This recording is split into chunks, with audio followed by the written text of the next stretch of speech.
Bienvenidos a la clase número 10.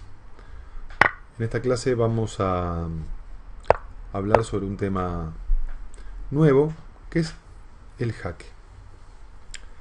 Muy bien, la palabra jaque, sin entrar en demasiados detalles ahora, significa un ataque sobre el rey.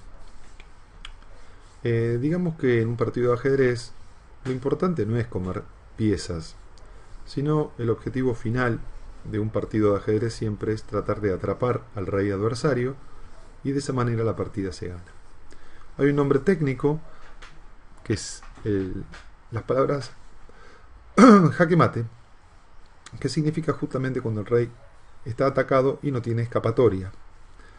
Pero vamos a ver ahora cuáles son esas posibles escapatorias que tiene el rey ante una amenaza. Para ello, yo recomiendo aprender la regla de las 3C, que es un mecanismo muy fácil que nos puede llegar a servir para poner en práctica cuando jugamos una partida. La regla de las 3C es la utilización de una regla memotécnica en base a 3 palabras que empiezan justo con C: comer, correr y cubrir. ¿Qué quiere decir esto? Bueno, que ante una amenaza sobre el rey existen esas 3 posibilidades de defensa. O comer la pieza que nos ataca al rey. La otra posibilidad es correr con el rey, moverse a un lugar donde quede a salvo de esa amenaza. Y la tercera posibilidad es cubrir la amenaza, es decir, interponer una pieza propia para que desaparezca el jaque, el ataque sobre el rey. Empezaremos por la primera opción que uno siempre tiene que evaluar, que es la posibilidad de comer la pieza que ataca a nuestro rey. Veamos. En esta posición, la torre podría moverse a D8 y atacar al rey. Vemos que se marcó de rojo en el diagrama. Eso muestra que el rey está atacado. La torre, con su movimiento en fila, amenaza capturarlo. Si no tuviera ninguna posibilidad de escape, la partida automáticamente termina, y eso se llama jaque mate.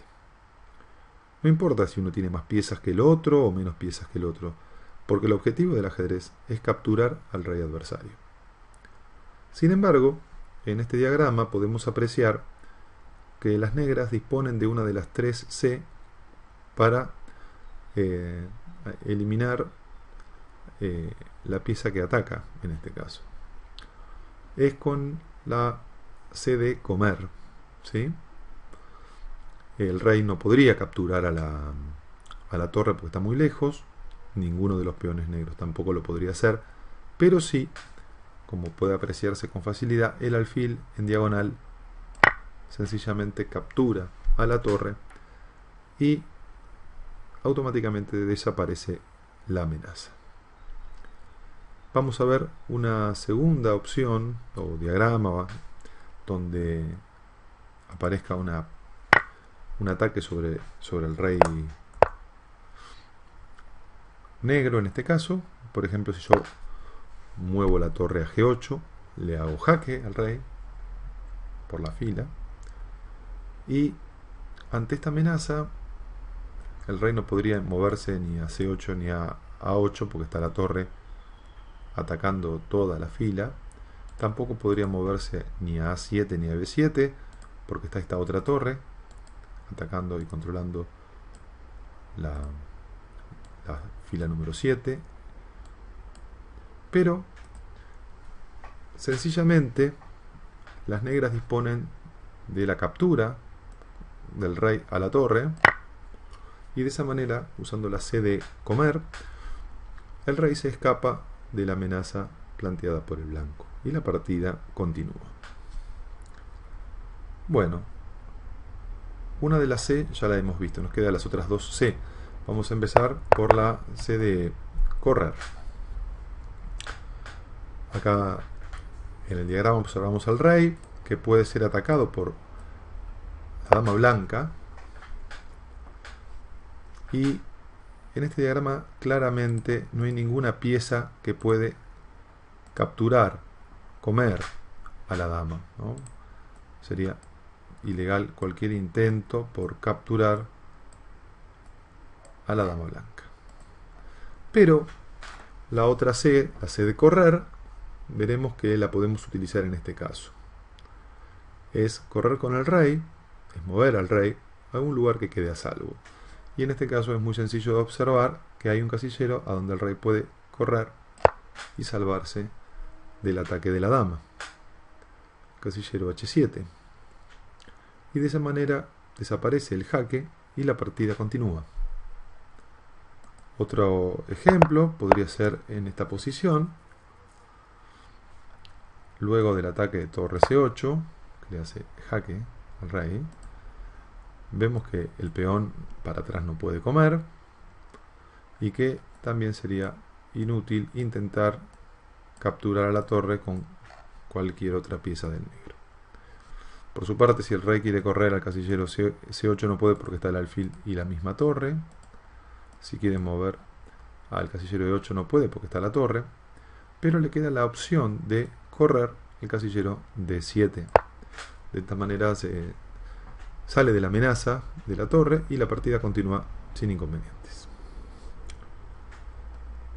Bueno, nos quedó la última C. La última C corresponde a cubrir. En este caso, un diagrama muy parecido al anterior. Observamos el jaque que le hace la torre al rey. Y que el rey no puede correr a ningún lado en este caso, porque si quiere correr a este casillero a E8 no puede porque está la torre. Si quiere correr al casillero C8, la torre y el alfil se lo impiden. Y si quiere correr al casillero D7, está el peón que le controla el escape. Tampoco podría comer con el peón a la torre, ni con la torre, ni con el rey, ni con el alfil, y menos con estos peones. Aparentemente jaque mate, pero no, todavía disponemos de una tercera C, que es la C de cubrir. En este caso, entre el rey y la torre, ese casillero podría ser ocupado por el alfil, quien se interpone a la amenaza de la torre, y de esta manera desaparece automáticamente el jaque. Podríamos decir, bueno, pero si ahora la torre se come el alfil, vuelve a aparecer el jaque, es verdad, pero en este caso usamos la C de comer, y con el rey capturamos a la torre, y también desapareció el jaque. Vamos a un último ejemplo, donde acá tenemos al rey muy rodeado por sus propias piezas, y las blancas podrían, con su dama, en H8 atacar al rey y hacerle jaque. Veremos si en este caso es jaque mate o simplemente jaque. Empezamos por la C de comer, vemos que el rey se encuentra muy lejos, la dama tampoco podría capturar porque no salta por encima de las piezas, el caballo tampoco, y menos los peones, no podría ninguno capturar a la dama porque las capturas de los peones están por otro lado, ¿no es cierto? Muy bien, si el rey quiere correr, tampoco podría ni a G8 ni a E8 porque está atacado por la dama, pero nos queda todavía utilizar la C de cubrir. El peón para atrás, vimos que ya no podía hacerlo, ese movimiento no vale, pero sí puede cubrir con el caballo. Saltando por encima de sus piezas, en movimiento de L, el caballo se interpone entre la dama y el rey, y de esa manera lo protege del ataque de la dama, y de esa forma desaparece el jaque y la partida continúa. Muy bien, como vimos, el tema del jaque es algo muy sencillo, es cuando una pieza amenaza al rey, y lo que tenemos que observar en ese caso es cuáles son las alternativas que tenemos para poder salir de ese jaque. Para eso, insisto, es interesante esta manera de aprender la regla de las 3C, comer, correr y cubrir, para plantearse las mejores opciones y ver cuál de ellas utilizar en cada uno de los casos. Siempre en líneas generales conviene comenzar por la posibilidad de la C de comer, porque podríamos llegar a ganar material, ¿no? Y luego las opciones de correr o cubrir en el caso que sea imposible la primera de ellas. Como siempre les sugiero que descarguen el PDF, en este caso con el rey negro, buscar la forma de solucionar el jaque, ya sea con la C de comer, con la C de correr o con la C de cubrir. En las primeras páginas van a tener la opción de comer, después la de correr y después la de cubrir, y una última página donde ustedes tienen que descubrir cuál es la mejor opción de las tres posibilidades. Muy bien, damos por terminada la clase de hoy y los espero en la próxima clase, que vamos a tratar específicamente el tema del jaque mate.